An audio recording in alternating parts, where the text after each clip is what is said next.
पाकिस्तान तहरीक इंसाफ के सेनेटर अली जफर ने खबरदार किया है कि जब आज़ादी इजहार राय ना हो तो लोग कानून को हाथ में लेंगे और अफरा तफरी होगी। सेनेट में इजहार ख्याल करते हुए सेनेटर अली जफर ने तंज किया कि उन्होंने पहले कानून साजी कर ली, अब कह रहे हैं कि इस बिल पर बात कर लेते हैं।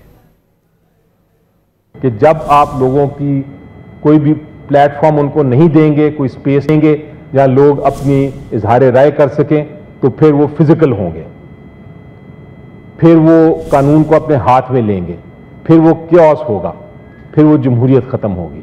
और ये पीका जो है ये इसकी पहली स्टेप है। हुकूमत ने कहा कि जनाब आप आए बात कर लें।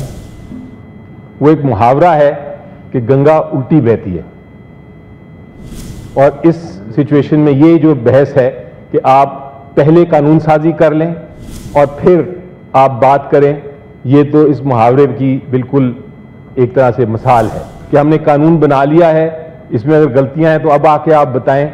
ये इससे साफ नीयत जाहिर हो जाती है कि ये सेंसरशिप के लिए ही इस्तेमाल किया जा रहा है।